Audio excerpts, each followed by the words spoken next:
Para la exploración clínica del pene bovino y equino, recordar su composición con los cuerpos cavernosos y esponjosos del pene. Recordar también que en el equino el músculo bulbo esponjoso continúa ventralmente, es decir, por debajo de la uretra hasta el glande. Para la exploración clínica del toro, iniciamos por el escroto, revisamos a conciencia testículos, también el epidídimo. Para las evaluaciones andrológicas de toros es importante medir incluso la circunferencia escrotal, que sería como el diámetro, ¿verdad?, de los testículos, eh, que por cierto debe estar siempre por encima de 30 centímetros para ser considerado apto desde el punto de vista andrológico. Acá pueden ver en la parte inferior una prueba que se realiza para calcular el peso aproximado de los penes con el agua que es desplazada en un balde. Esta es una técnica que tiene muchas anécdotas a nivel de humanos. Bueno, para continuar con la exploración clínica del toro, es muy importante hacer un examen funcional que implica no solamente, digamos, la parte anatómica, sino también de comportamiento e inclusive va desde la importancia de que el toro o los sementales, en el caso de los equinos, posea un buen aplomo, debido a que de ello va a depender su eficacia y su duración como, como reproductores, ya que de una buena salud podal va a depender su eficiencia. Podemos ver o medir, aparte del líbido, la potencia coundi, que es básicamente la capacidad de que el toro pueda montar y penetrar a las vacas, y en el caso del semental equino a las yeguas, así como digamos, potencia generandi, que es básicamente una buena calidad seminal, buenos espermatozoides. Y en general, entonces, probar la capacidad de servicio del toro. Cada vez que ustedes vayan a asesorar a un cliente en la compra de un reproductor, es importante tener estos aspectos en cuenta para evitar sorpresas. Eso conjuntamente con las evaluaciones sanitarias, las pruebas para descarte de diversas enfermedades que pueden ser transmitidas a través del acto sexual. Acá pueden ver la importancia de hacer una buena exploración. Aquí el caso de un toro que poseía papilomas a nivel del pene. Estos aspectos, o sea, de detalle, son importantes tenerlos en cuenta. E inclusive puede ser fácilmente recordado a través de un checklist para ir descartando uno a uno los temas de importancia para la selección de un semental. Lógicamente, también debe ir acompañado con eh, la elaboración y el seguimiento de los registros genéticos, reproductivos y de productividad. Acá pueden ver la extracción de semen con una vagina artificial. Este es el modelo alemán de la Universidad de Hannover, que ha sido bastante utilizado y que hoy en día prácticamente tiene pocas modificaciones. Dentro de la exploración clínica del toro, entonces es muy importante el área de prepucio, que en este tipo de prepucio pendulante o con muy colgante, pues puede estar expuesto a lesiones, ¿verdad? Sobre todo con maleza.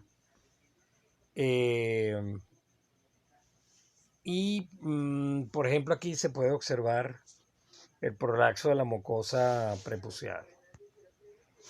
Perdón, fíjense acá, por ejemplo, este acceso cerca del área del prepucio era un acceso que afectó el recorrido del pene en esta área cercana al prepucio. Bueno, otra parte importante de la evaluación andrológica del toro, aparte de su capacidad de monta, es evaluar la calidad del semen, que implica aspectos desde color, olor incluso, pH, volumen, movilidad, concentración espermática, mortalidad y anormalidades. Desde luego que no es prudente hacer la evaluación de sabor, es lógico. La valoración reproductiva del toro implica entonces aspectos tanto externos de conducta como de calidad seminal. Esto es muy importante tomarlo en cuenta para hacer una buena escogencia de los reproductores. Acá más en detalle los componentes de una vagina artificial y acá ya armada. Este es el modelo alemán. Dentro del área reproductiva tiene muchísima importancia hacer una buena exploración en grandes animales. Se nos facilita en las búfalas, en el caso de las vacas y en el caso de las yeguas, hacer una exploración por vía rectal que nos permite el acceso a los principales órganos reproductivos. En este diagrama podemos ver que podríamos comenzar de adentro hacia afuera por el ovario, luego viene el oviducto, luego vienen los cuernos uterinos y luego un área que es de vital importancia como es el cuerpo uterino y asimismo el cervix uterino. Luego vendría, digamos, el vestíbulo vaginal y luego la área externa que se conoce como vulva. Hay una interacción y una cercanía con la vejiga urinaria y la uretra en el caso de las hembras.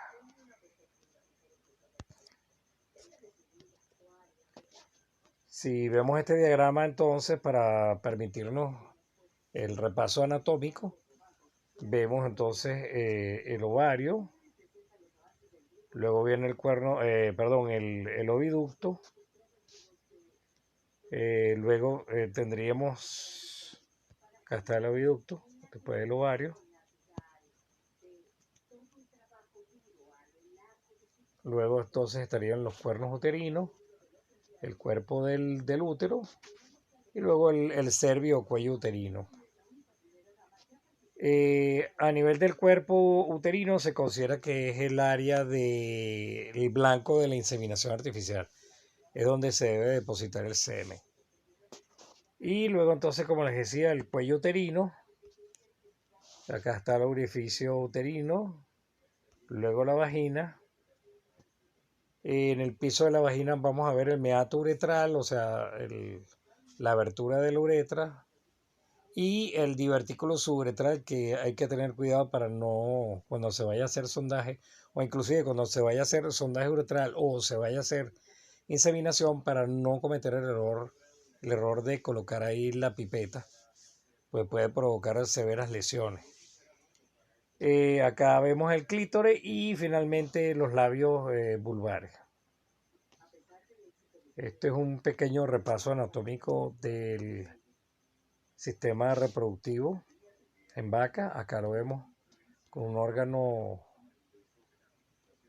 de vaca. Acá se puede ver los ovarios claramente, los cuernos uterinos, luego viene el cuerpo y finalmente el cervix o cuello uterino.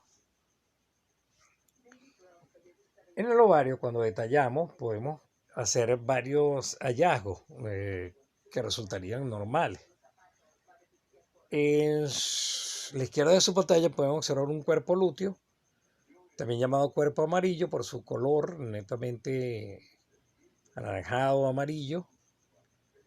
Luego, dentro de las anormalidades relativas, podemos conseguir un quiste luteal este que está acá abajo a la izquierda. Acá otros de los hallazgos que son comunes en el momento del celo, conseguir un folículo que contiene el óvulo, que luego al estallar, por así decirlo, el folículo, se libera el óvulo y comienza prácticamente de nuevo el ciclo, ¿correcto? Con el momento donde es más notorio el celo o estro de los animales. Dentro de los hallazgos que puede también encontrarse sería un quiste folicular, que a veces va acompañado con ninfomanía, o sea, con un celo persistente. La vaca se encuentra en permanente celo. Y tenemos la otro de los hallazgos en vacas recién paridas o en vacas que están acíclicas, es decir, que no están saliendo en celo, donde podemos conseguir un ovario hipotrófico, o sea, con hallazgos de ovarios que llamamos lisos o rugosos, que me indican inactividad eh, reproductiva, inactividad ovárica, o lo que llamamos también aciclia, o sea, que no está viniendo en celo el animal. Esta es la manera correcta de evaluar o de revisar el ovario. Por cierto, tengo que retroceder para hacer énfasis en lo siguiente.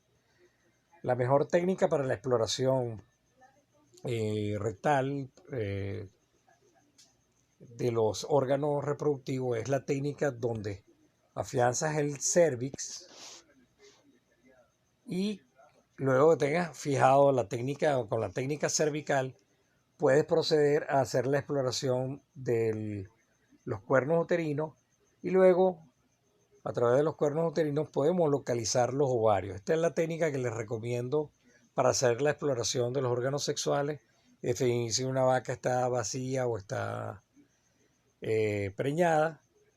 Y en el caso de que esté vacía eh, o digamos aparentemente no preñada, la evaluación de los ovarios puede ser de enorme importancia para definir si ese animal está ciclando, si es la presencia de cuerpo lúteo o un folículo o inclusive de quiste, bien sea folicular o luteínico, como ya lo vimos en detalle. Pero eso es importante para decidir el manejo futuro y la terapia hormonal en caso que se justifique. Acá están en detalle algunos, algunos hallazgos. Acá pueden ver, por ejemplo, algo que no debe significarle alarma. Por ejemplo, podemos ver sangre en el cuello uterino, que puede ser normal después del celo. Inclusive esto es una señal que puede alertarte de que de repente una vaca está saliendo en celo, pero tiene lo que se llama un celo silente.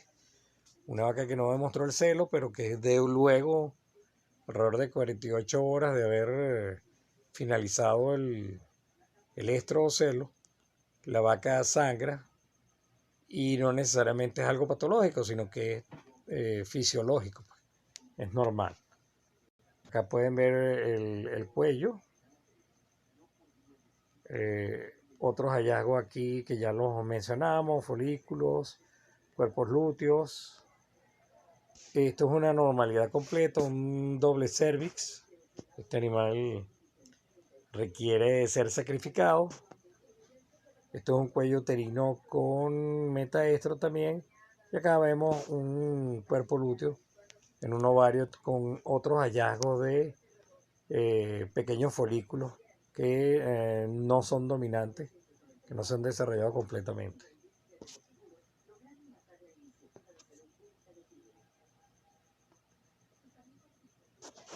Desde el desarrollo del ecosonograma, la exploración clínica de los órganos reproductivos han evolucionado enormemente y podemos ver ahora con más precisión a través del ecosonograma eh, los hallazgos a nivel ovárico y uterino. Por ejemplo, acá vemos un quiste ovárico en el lado derecho superior de su pantalla, un quiste folicular, y acá podemos ver esta exploración eh, ecosonográfica, donde se ve con detalle los componentes del folículo. Se ve la capa granulosa, se ven acá la fibrina. En el caso de un quiste luteínico, perdón, podemos también ver las estructuras.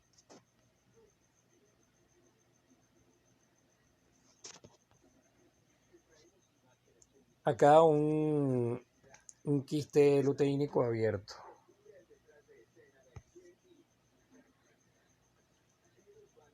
Bueno, para el diagnóstico de preñez, altamente recomendado entonces la palpación rectal, siempre teniendo en mente localizar el cuello. El cuello es fundamental para el diagnóstico genital en las grandes especies, incluida la bufalina, la vacuna y la equina. Aparte de que también es una técnica que se puede utilizar en otros animales, inclusive exóticos de gran tamaño, que permitan la introducción del brazo. Pero lo que sí es importante es que siempre deben concentrarse en hallar el cuello, y a través del cuello localizamos el resto del útero para hacer la exploración y determinar si hay vacuidad, es decir, si está vacía el animal o si la hembra está preñada. Y en caso de hembra vacía, determinar también el estado ovárico. Eso es muy importante para un diagnóstico más completo. Y hoy en día, pues muchísimo más fácil debido al desarrollo de los ecosonogramas, que cada vez son de mejor calidad las imágenes y más precisos. En este caso que vemos acá, en esta lámina, el examen rectal permitió determinar que era una preñez de 5 meses. Acá otra imagen también de exploración, palpación rectal, donde se ven los órganos de referencia. Y voy a hacerles énfasis en el blanco inseminador. Fíjense que está por delante del cuello y a nivel del cuerpo uterino es lo que se llama el blanco del inseminador. Ahí es donde debe depositarse el semen. Esto es fundamental para la técnica de inseminación artificial.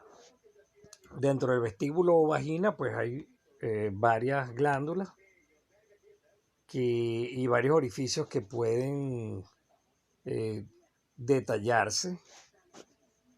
Pero aquí lo que quiero hacerles mayor énfasis es en recordar que el orificio uretral está en la parte del piso de la vagina, pero que hay que tener cuidado porque antes de la uretra se encuentra el divertículo suburetral, que es como un saco donde pueden, digamos, equivocarse y colocar la sonda e inclusive provocar daño si tratan de forzarlo, también en el caso de que coloquen la pipeta de inseminación equivocadamente ahí. La regulación hormonal del ciclo sexual depende mucho del sistema nervioso, donde el hipotálamo cumple una gran función, que es la liberación de las hormonas llamadas gonadoliberina o GnRH, que le dan, digamos, le dan la orden a la hipófisis anterior para que libere FSH, y también en cierto momento la hormona LH o hormona luteinizante. Estas dos hormonas son las que dan instrucciones a los ovarios para que liberen bien sea estrógeno o bien sea progesterona, según el estatus reproductivo del animal y la parte del ciclo estral en que se encuentre.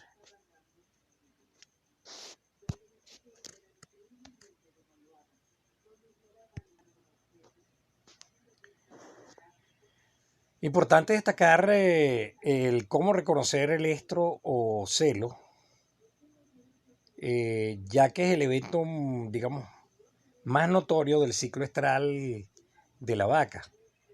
Dentro de los signos externos del estro podemos destacar la inquietud de los animales, buscan contacto con otros, montan otros animales, están en permanente olfacción de otros animales, inclusive con el reflejo de celo. Pueden tratar de lamer las manos extendidas, pero digamos de los principales signos estaría la descarga de moco estral, también llamada limo. Podemos detectar hiperemia de la vulva y la vagina, pero el signo principal del mejor momento culminante, digamos, el momento culminante del celo, es la presencia del reflejo de aceptación, donde el animal simplemente se queda tranquilo al ser montado. Eso es un signo inequívoco que el animal posiblemente está en celo. Eso lo podemos acompañar con signos internos a través de la exploración rectal, donde vamos a encontrar un útero contráctil con un folículo fluctuante, es decir, que tiene en el ovario que tiene líquido. Se siente como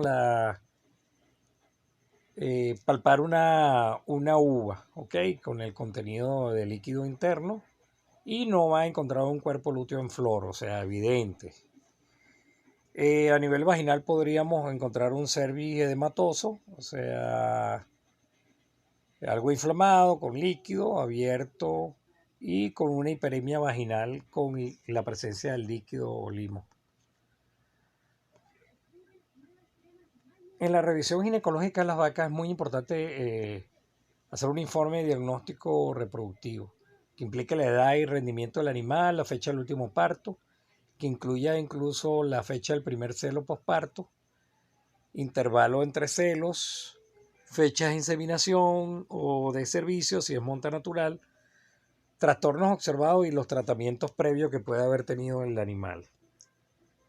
El examen general, luego una exploración ginecológica detallada con inspección genital externa, vaginal que puede implicar el uso de espéculo vaginal en ciertos casos, el examen rectal del útero que incluye oviductos y ovarios, cuerpo lúteo, la presencia de cuerpo lúteo o folículos, quistes, aciclia, o sea, ovarios lisos orgosos, y que permita reconocer incluso casos que no sean dignos de tratamiento, que inclusive sean casos de llevarlos a animales a sacrificio. Por ejemplo, acá les muestro una vaca que tenía urovagina, que es un defecto que no va a poder resolver con tratamiento, y es preferible entonces no destinar ese animal a reproducción y destinarlo a sacrificarlo.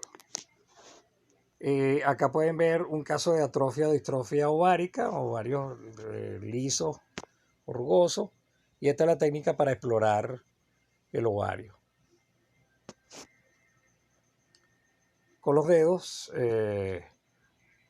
índice y mayor, y el dedo pulgar, haces una adecuada exploración de todo el área ovárica. Acá pueden ver el caso de una vaca linfómana porque tenía un quiste folicular con estrocelo persistente, ¿ok? Acá pueden ver el folículo en detalle, el quiste folicular en detalle, disculpen.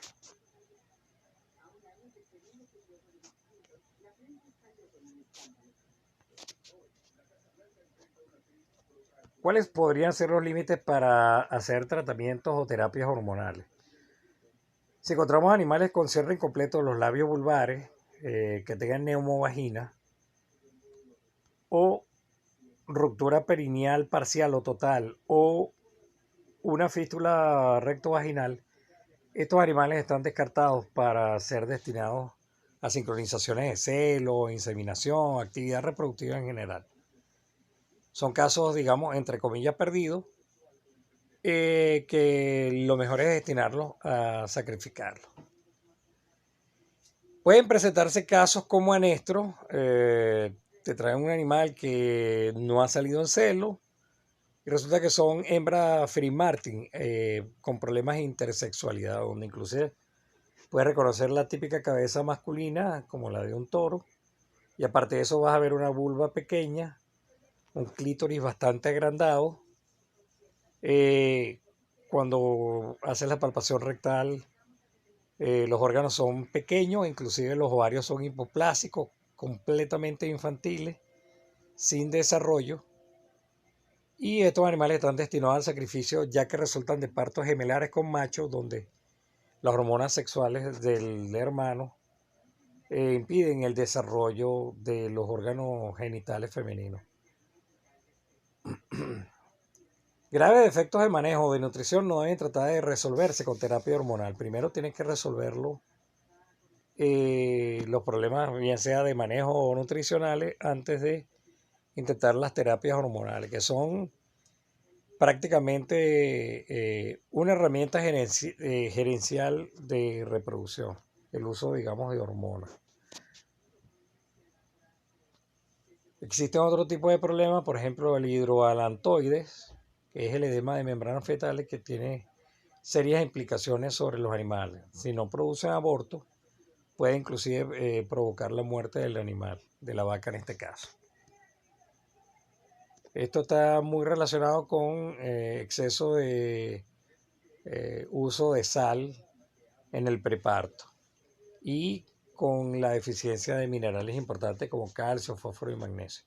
Produce un desbalance hídrico que no es compatible con la vida del becerro e inclusive en ocasiones eh, puede provocar la muerte de la vaca. Dentro de los abortos bovinos, lo único que les voy a decir, estas son los principales causales. Esto lo van a ver en detalle cuando vean o aborden el tema de la reproducción. Pero puedo mencionar brucelosis, leptospirosis, vibriosis, listeriosis, algunos hongos o micosis, la rinotraqueitis infecciosa bovina, la diarrea viral bovina, tricomoniasis y la neóspora. Acá están, digamos, relacionadas con los meses de gestación en que más se presentan abortos inducidos por estos agentes causales, que van desde parásitos, bacterias y virus, aparte de hongos.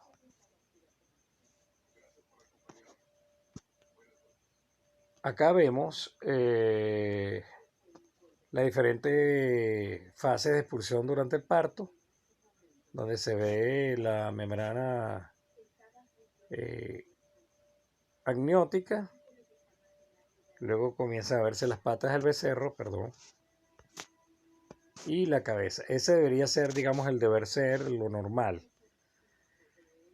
Los becerros pueden venir en presentación cefálica o anterior o en presentación posterior o podálica, es decir, a través de las patas traseras. En el posparto inmediato, lo ideal es que, bueno, el becerro haya nacido vivo y lógicamente sano.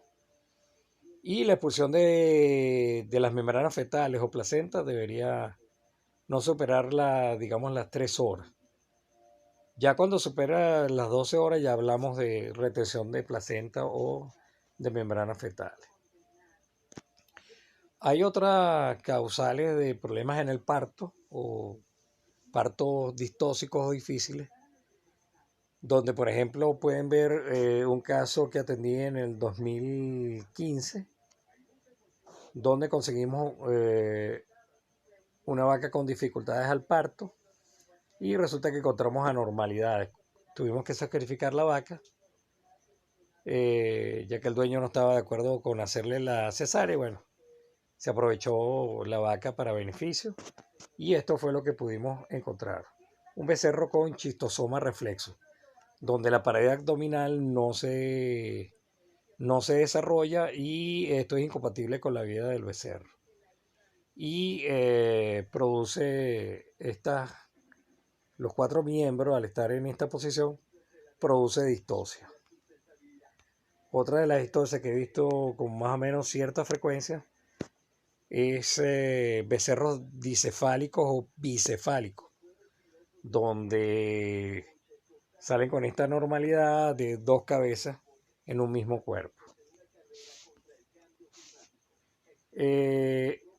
Si bien esto no es común conseguirlo en el momento del parto, sino que te traen un animal que se ha retardado el parto y cuando metes la mano consigues bien sea una momia, una momificación fetal o en este caso una maceración fetal. Acá podrían ver parte de un cráneo y un fémur que estamos extrayendo de la vagina, ya que quedó represado esta maceración fetal, el feto se disuelve y quedan represados los huesos a nivel de cuello uterino y deben extraerse manualmente.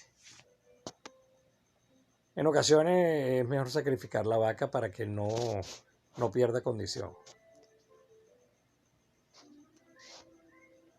Bueno, como les he repetido, el diagnóstico por ecosonograma o ultrasonido ha ganado un puesto destacadísimo en el trabajo reproductivo veterinario, ya que nos permite hacer un mejor diagnóstico colocando el transductor, que puede ser,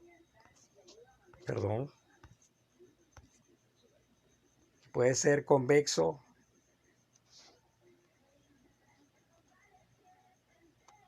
y donde lo colocamos a nivel de recto y podemos hacer una exploración mucho más detallada y determinar inclusive preñeces de 30 meses en adelante, donde se ve claramente partes de la columna vertebral, la cabeza, y donde podemos, digamos, hacer diagnósticos mucho más precoces y mucho más precisos. Acá otros ejemplos. Fíjense acá la cabeza del feto y el cuello, se ven claramente las vértebras cervicales. Esto hace que sea muy preciso este trabajo, mucho más precoz, sobre todo cuando se hacen sincronizaciones de celo y luego se necesita a los 30 días verificar que el animal esté preñado. Asimismo, podemos detectar quistes luteínicos o foliculares de manera mucho más precisa. Sin embargo, todavía hay oportunidad para hacer diagnóstico a través de exploración vaginal de problemas como endometritis y metritis, donde podemos hacer una extracción manual metiendo la mano enguantada y determinamos endometritis o metritis. Hay otra técnica que se llama MetriCheck, que la vi con bastante detalle en Argentina, donde colocas un tubo de acero inoxidable con una goma en el extremo que te permite, sin tanto maltrato vaginal, extraer secreciones uterinas y vaginales y hacer un diagnóstico de si hay metritis o endometritis clínica. Y el otro es la técnica de vaginoscopía, que es con espéculos o vaginoscopios que nos permiten hacer el chequeo. Acá tienen la técnica del MetriCheck. Esto en Argentina, en Córdoba, en el 2015, durante un curso que realizamos en el IRAC de Córdoba, el Instituto de Reproducción Animal. Y pueden ver acá en detalle el MetriCheck con la goma que se introduce vía vaginal y te permite detectar si hay metritis o endometritis. Sin embargo, las endometritis en ocasiones pueden ser subclínicas y necesitamos entonces hacer las técnicas de la citología con el CitoBrush para determinar endometritis subclínica que pueden presentarse, digamos, en vacas que tengan antecedentes de repetidoras de celo. Entonces, la técnica de diagnóstico de las endometritis subclínicas implica la técnica de CitoBrush, que son cepillos similares al que se utiliza en las damas para hacer la citología, prueba de Papa Nicolau. Aunque el lugar de muestreo en vacas y búfalas es a nivel de cuerpo uterino, ¿ok? Se utilizan una pistoleta parecida a la inseminación artificial, pero utilizamos entonces el CytoBrush. Luego que introducimos, tomamos la muestra a nivel de cuerpo uterino de la secreción uterina, hacemos la tinción con May-Grunwald, la técnica de May-Grunwald durante 5 minutos, luego hacemos el lavado y luego aplicamos la técnica de Gienza durante 15 minutos y luego hacemos lavado y secado de una lámina. Acá se ve más en detalle la técnica de Grunwald, la técnica de Gienza, el lavado, ya los extendidos uterinos teñidos y luego la observación donde tratamos de determinar la presencia de polimorfos nucleares o glóbulos blancos, neutrófilos, y esta es una técnica sugerida como técnica de referencia. Si a los 20 a 33 días conseguimos polimorfos nucleares en esta técnica de CytoBrush, podemos considerar que ahí estamos frente a una endometritis subclínica. Entre el día 34 y 49, si los polimorfos nucleares están por encima de 10%, también estaríamos en presencia de una endometritis subclínica. Y por encima de 50 días posparto, si ya consigues polimorfos nucleares superiores al 5%, estarías ante una endometritis subclínica. Vamos a ver más en detalle la técnica que practicamos en Argentina, que es rutina ya. Acá ven el CytoBrush, en este caso era marca Medisul, se consigue ampliamente en Argentina. Y acá vemos el CytoBrush ya después introducido en el útero y acá haciendo el extendido en una lámina para después ser teñido.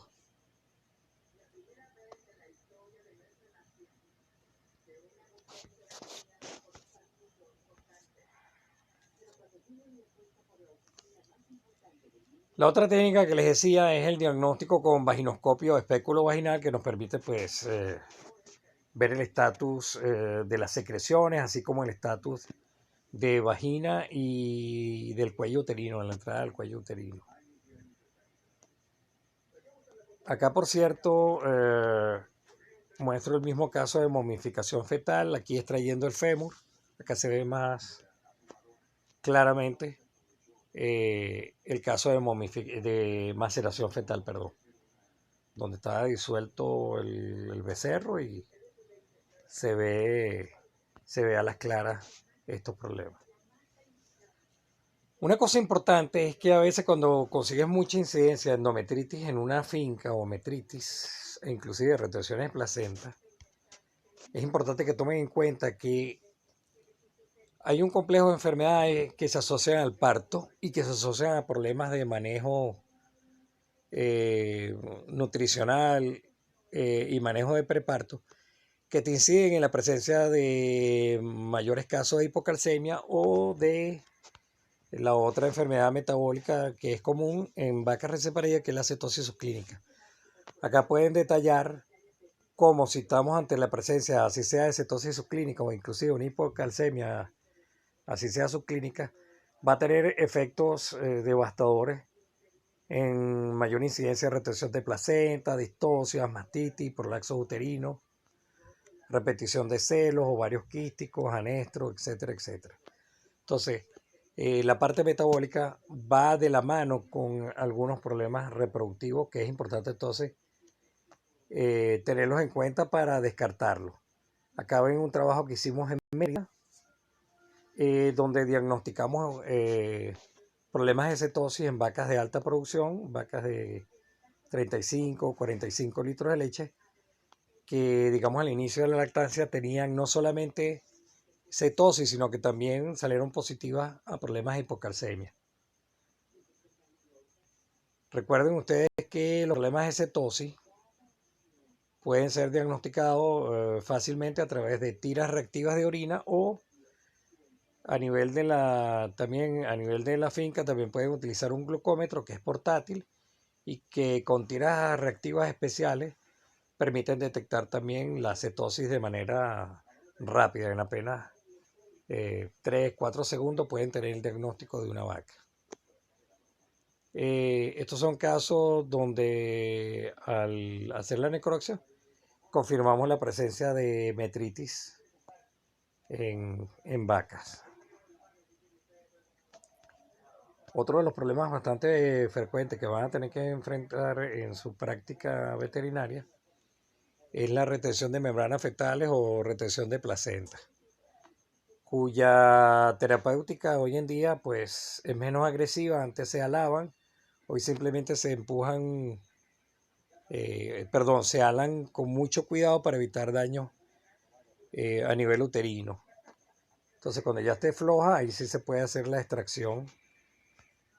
¿Ok? Y mientras tanto, mientras la vaca permanece con la membrana retenida, puedes trabajarla con antibióticos para evitar, e inclusive antiinflamatorios y analgésicos para evitar entonces complicaciones.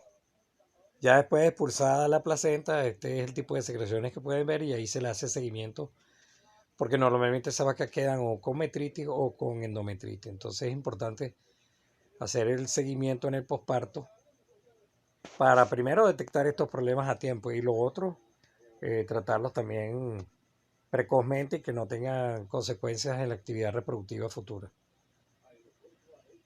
Otro de los problemas que pueden ver con frecuencia es los prolapsos, bien sea vaginales, cervicales o inclusive uterinos, donde implica una rápida respuesta veterinaria, la reducción del mismo y luego la aplicación de suturas especiales, que en este caso yo utilizo las técnicas de sutura metálica con alambres inoxidables previamente desinfectado, que es una técnica sencilla que implica simplemente la aplicación de anestesia epidural, que acá pueden verlo con mayor detalle en el área lumbosacra, y acá la anestesia local a nivel de vulva para poder poner luego los puntos de metal, que pueden también ser otras técnicas utilizadas para cerrar la vulva y evitar que haya recidiva del prolapso vaginal, cervical o uterino.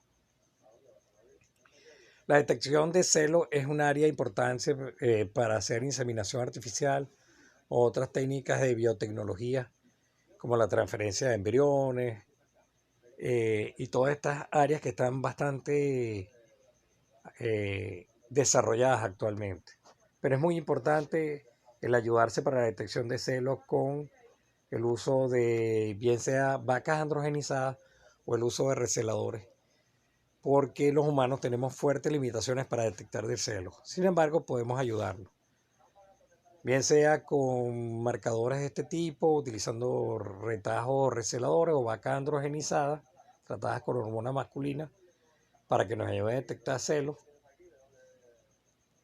Y donde es importante, aparte de detectar los celos, también llevar los registros apropiados. Acá les muestro unos registros de celos y registros reproductivos. Y les muestro la app de rueda de reproducción que les permite llevar en la palma de su mano en un smart móvil o móvil smart o un móvil inteligente, teléfono inteligente, llevar la actividad reproductiva total de una finca. Hay otras ayudas que podemos tener para evitar los errores en la detección de celos y es la sincronización de celos con técnicas OXIN y otras técnicas para facilitar las inseminaciones artificiales a tiempo fijo. Implica el uso de GNRH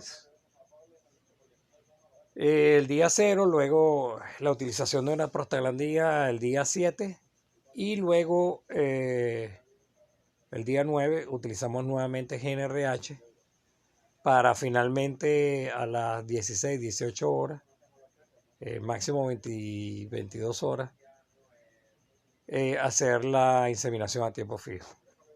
Hay otra técnica que también se puede utilizar con dispositivos intravaginales que hay diversas marcas, para el caso de novillas de leche y algunas vacas. Y permite también, inclusive en vacas anéstricas, inducir el celo con estas técnicas de dispositivos intravaginales. Hay varios en el mercado. Pero ¿cuál es el presente y el futuro del trabajo del médico veterinario en el área de reproducción? Definitivamente las nuevas técnicas de biotecnología. La inseminación artificial a tiempo fijo, las transferencias de embriones, la fertilización in vitro, la utilización de semen sexado, inclusive las clonaciones. Acá pueden ver ejemplos que trabajamos en Argentina con la fertilización in vitro de embriones,